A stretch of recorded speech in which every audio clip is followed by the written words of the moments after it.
It's 11 p.m. in Washington, and something is unfolding that could change everything. Picture this.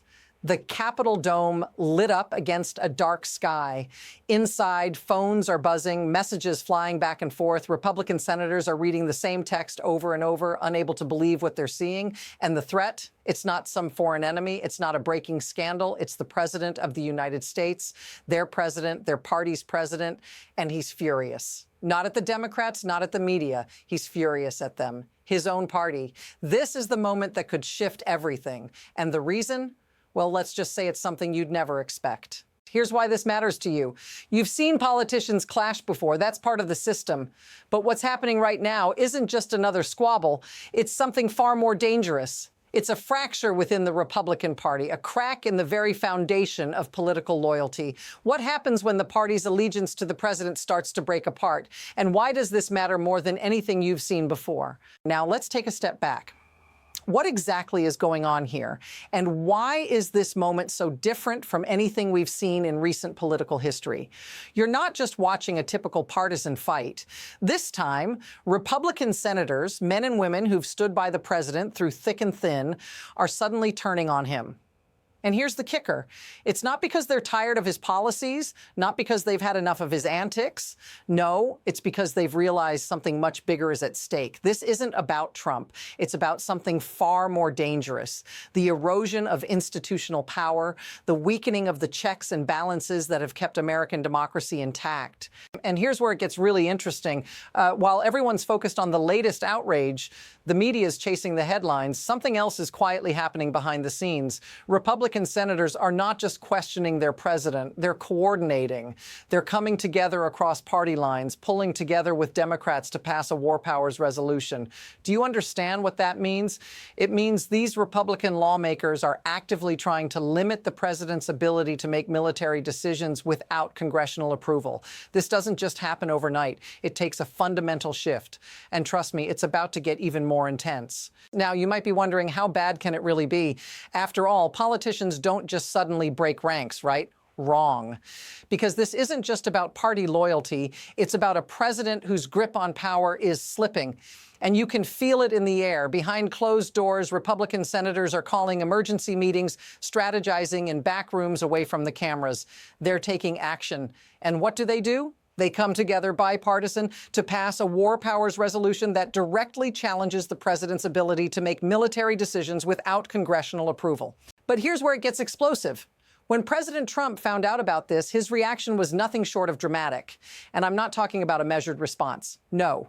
Reports say he was enraged. According to sources, he called Senator Susan Collins directly, and he was profane. He was threatening. His rage wasn't just about a political disagreement, it was personal. To him, this wasn't democracy functioning, it was betrayal. And what does a president do when he feels betrayed? He doesn't back down. He escalates. But wait, here's the part nobody's saying out loud. When a president starts viewing every challenge to his authority as a personal attack, we're crossing into dangerous territory. And guess what? It doesn't stop there. The president is now poised to declare an emergency. And once that happens, everything changes. Power shifts. Accountability weakens. And Congress? Well, it becomes an afterthought.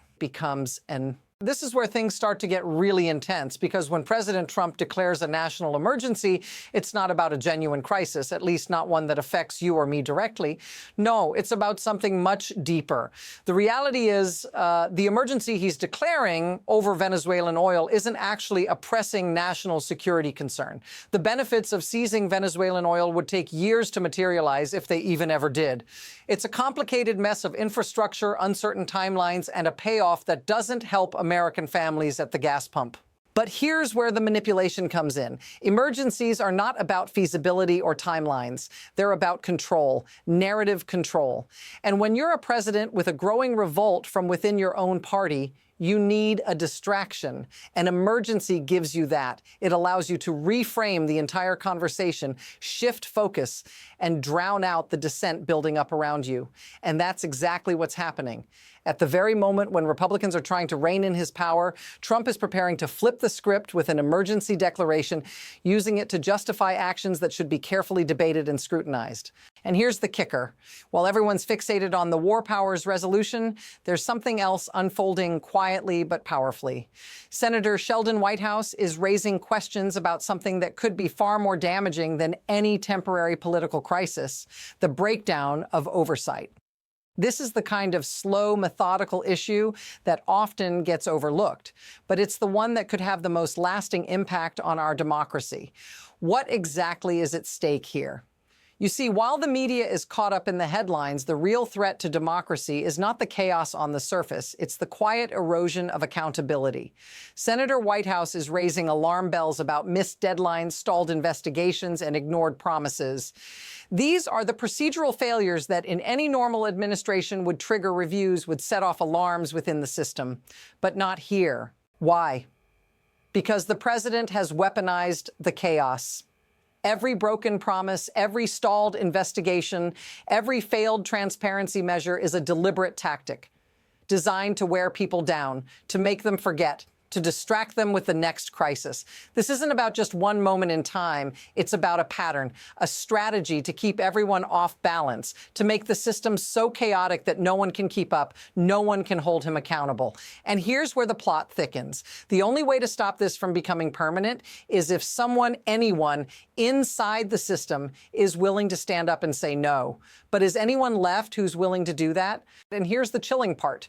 The president doesn't just see this as a political battle. To him, every challenge to his power is a personal attack, something to be crushed, something to be punished.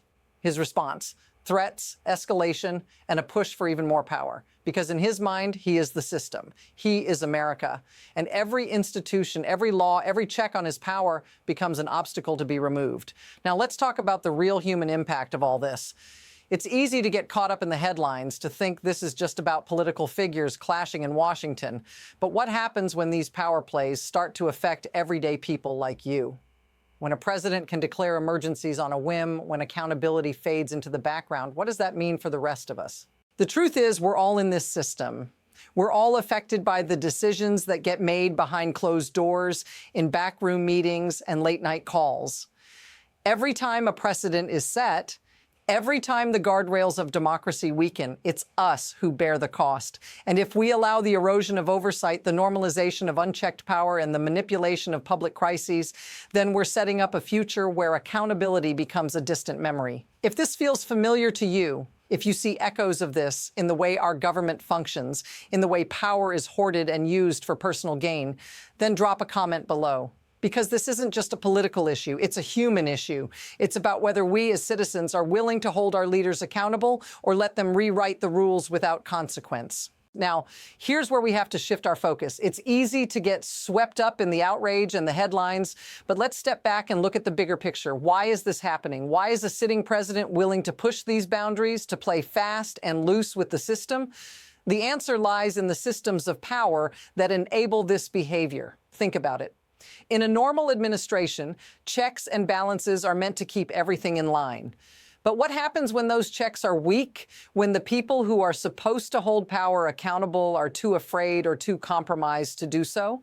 When politicians are more focused on staying in office than protecting the integrity of the system, that's when things start to slip, and we're seeing it play out in real time. It's not just about Trump. It's about the system itself, the mechanisms that allow power to accumulate in the hands of a few and remain unchecked. This isn't some abstract concept. It's a reality that we're living through right now. The president doesn't just want to control policy. He wants to control the narrative, to set the terms of the debate, to make sure there's no one left to challenge his authority. And when those in power are willing to bend, to compromise, or to look the other way, the system starts to crumble. Now, here's the real crossroads. We're at a pivotal moment. What happens next will shape not just this presidency, but every presidency that follows. There are two paths. One leads to a restoration of some form of accountability, where Republicans step up and do what's right, where the system holds. The other leads to something much darker, where unchecked power and political games become the new normal, and the country is forever changed.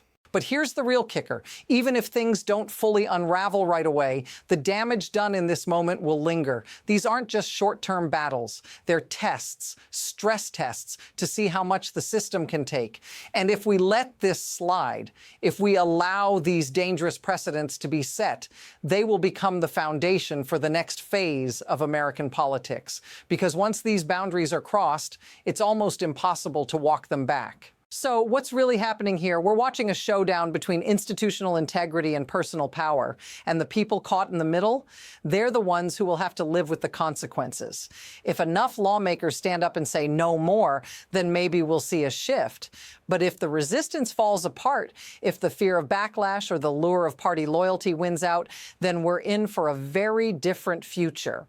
One where institutions don't function, where the rule of law becomes optional, and where the political system is shaped by the whims of one person. And that's where we are right now. This isn't just another political drama unfolding on your screen. This is a fundamental test of whether American democracy can survive when the pressure comes from the very top. Right now, the question isn't just about Trump. It's about whether the institutions, the checks, the balances that have stood for generations can hold up against the weight of this moment. The Republicans who are breaking ranks, they're not doing it for applause. They're doing it because they finally understand something that should have been obvious all along.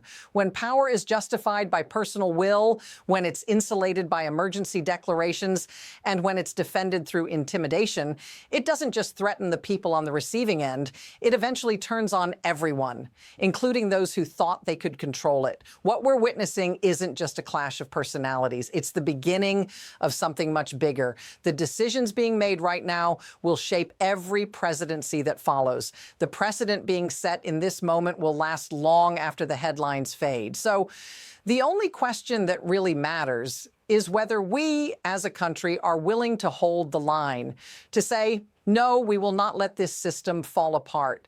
Because in the end, this isn't about one man. It's about whether power still has limits, whether institutions still function, whether the system can hold. And right now, the world is watching to see which way we go. Stay tuned.